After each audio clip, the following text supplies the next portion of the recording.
Hey everybody. So I've had time now to read a chapter from each of the three books that I have out for my epic fantasy series. It's the Endeavor series. Um, but as I was wrapping up the last one, I thought, you know what, I haven't really had time to sit down and actually talk in person, kind of, right, about the books. So I thought I would do something like that. I don't know if it's going to be short or long. I will really try not to ramble. I'm very sorry, but here we go. So I started writing these books. I actually started writing them for my children. First one's Phoenix Incandescent. I actually had it all written for my kids, and then when I started writing book 2, Malignant Transfiguration, I kind of started thinking, why am I writing this for my kids? I mean, I love the idea of writing something for my kids, and I think I'll do that someday. But I thought, why is magic just for kids? I mean, it's not, and there are a lot of good books out there. But right now, it's just really heavy on magics for kids, and so me in my heart and my mind, everything, I want more books for adults with magic. So at that point, while I was doing the second one, and while I was somewhat thinking about how the other ones that would follow in the series would go, I went back and changed the first one and upped it a bit. So that's why my books are more of an adult level, partially because I want to do something for myself and for magic, but also partially because when I started thinking about how the other books would go in the series, I realized there are a lot of adult topics that I wanted to cover, and I didn't, I don't know, I love young adults.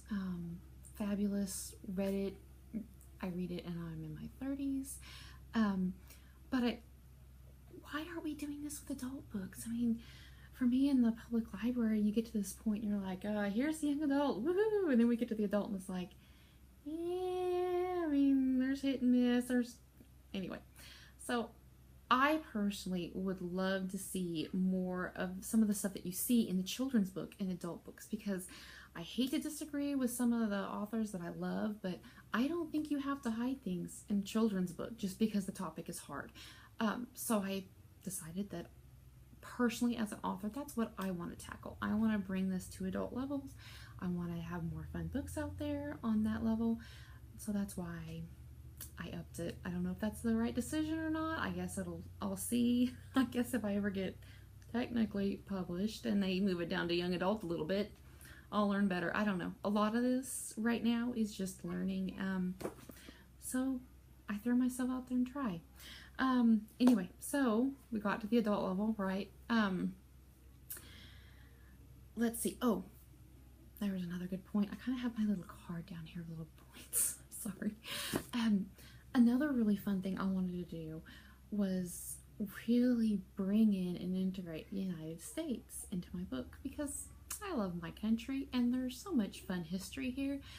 And so I thought, why are we not talking about magical creatures? I mean, Europe has all this wonderful history, which is why I love Europe. Please, I want to go there someday. But they have all this gorgeous history. It's much longer, I get that, but I thought, you know what, why don't we have that here? And so that's another point. I want to bring magic and integrate it in with the history of my country, my state, because Charlotte's castle, her family castle, actually is in Oklahoma, because I adore Oklahoma. Been here most of my life.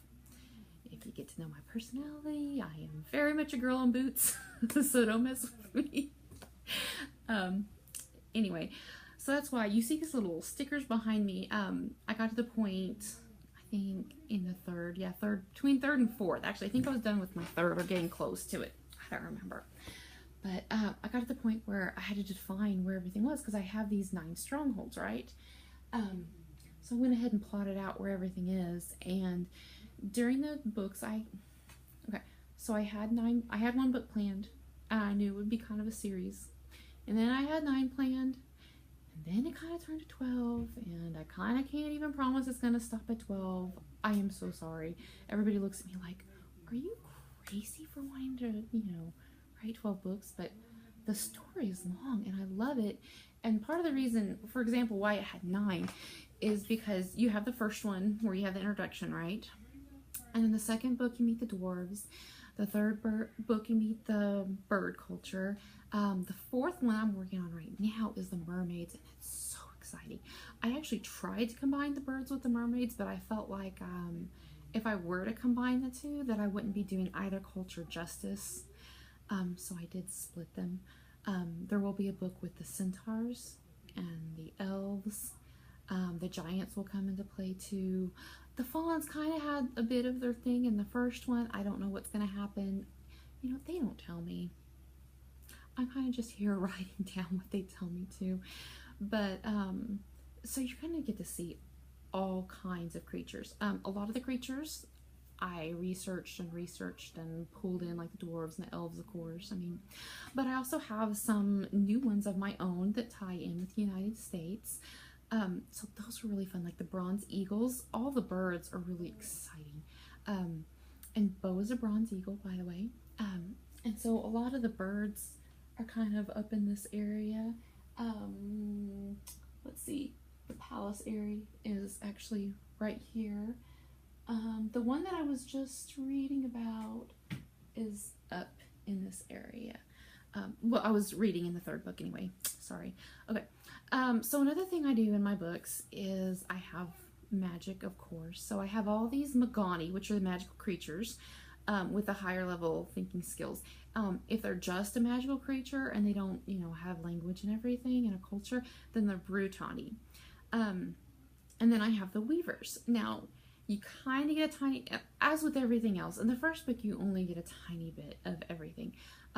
With the other ones, you get into more. But the Weavers, what they are is they are a combination of the wizards who immigrated about every time everybody else was immigrating over here. Well, when they did immigrate, there were already magic users here, of course. And what happened is you had marriages between the wizards and the mystics who were already here. And one of the first ones, basically, and this is actually Charlotte's father, by the way, they integrated the magic. And so that's why I call them weavers. They are wizards, but they've also learned to integrate what the mystics had been doing here and their powers and magic and everything.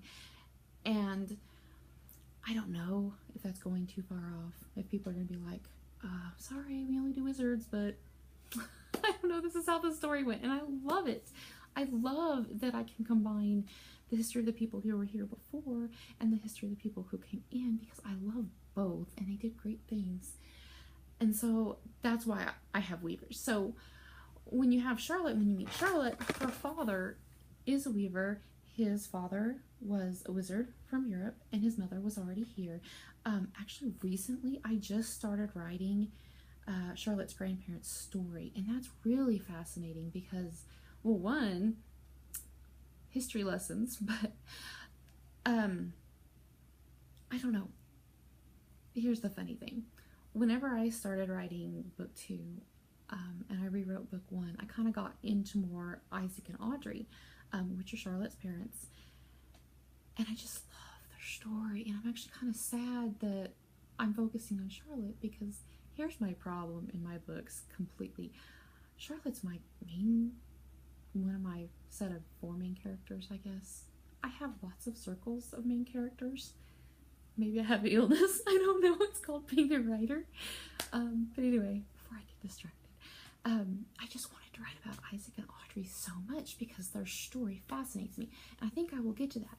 But what I've done in my blog actually is I have started feeding you tiny little bits of Isaac's parents' story. And I love their story because they don't like each other. He didn't want to marry her. She didn't want to marry him. He wants to be back in Europe with roads and everything. She would rather be doing her own thing here with her people. But they're kind of forced into this marriage that isn't like a bad marriage, but they don't like you. They honestly are not attracted to each other. So you can check out my blog for that. And I totally got distracted, didn't I? Okay. But back to Charlotte. I love Charlotte. And the reason I chose her, I don't know if you're going to believe me, I chose her because I didn't like her. That's really sad, isn't it? You're the main character. I really can't stand her. Let's go with this. But you know, as we traveled through the books, we have just become friends, and that probably sounds really sad too, that I'm best friends with all these imaginary characters, but it's very true. I'm about to run out of things to say, aren't I?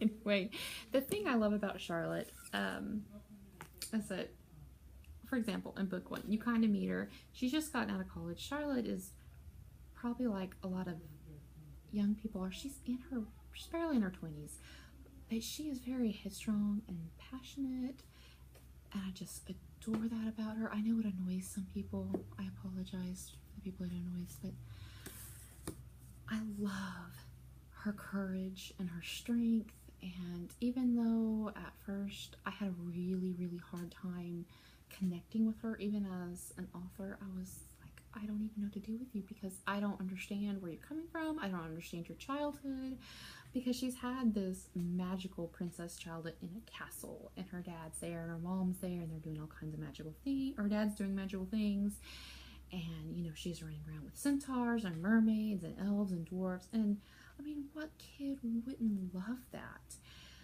And so, but she never developed her own magic. And so, you know, in book 1, she's a little bit bitter. She's kind of frustrated. She has all this energy and excitement, and her plans just did not go how she wanted them to. And so Charlotte's one of my main. You also have Beau. I told you he's kind of a bronze eagle. Later on in book 2, you will meet my other 2 main characters, and I know that's really bizarre to like have 2 main characters and then introduce 2 other ones in the second one.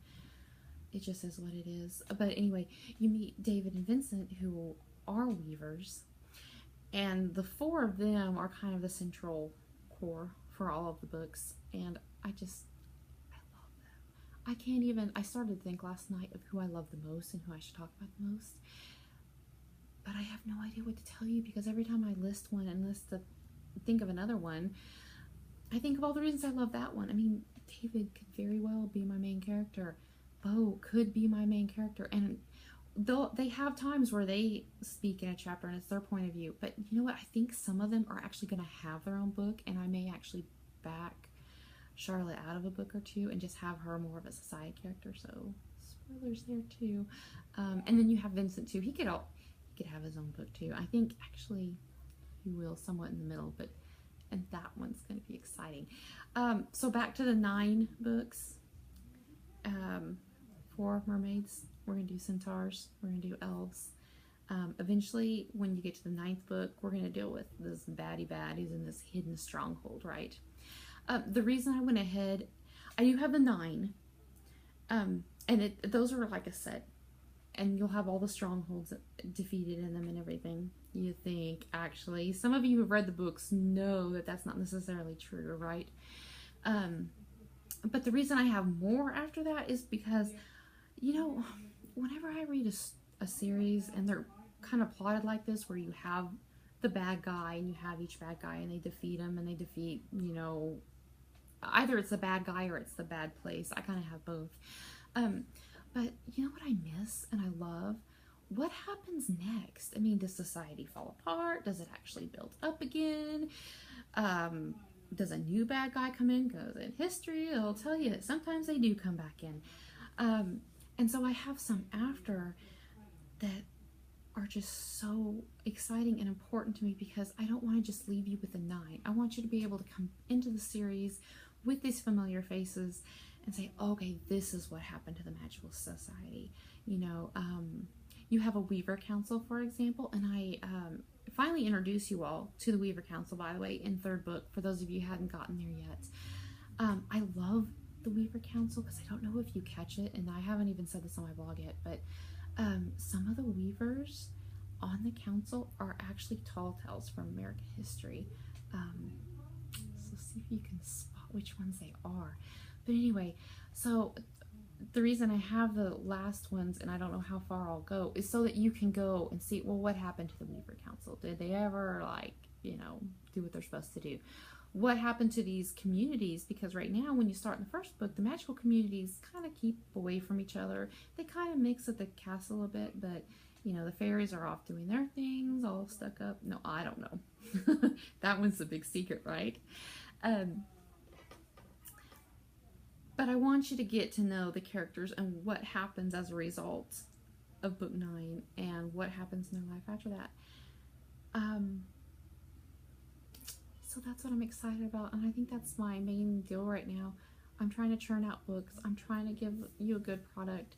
But at the same time, I'm like writing these other several books in my head, and I just can't wait to get there. So now that I've rambled and chatted, and this is probably terrible, and maybe I'll take it down. But it was so fun to actually get to talk in person and just chat about my books. I will probably do it more. I will probably be a little bit more focused. I don't know if I'll turn this into a vlog or not.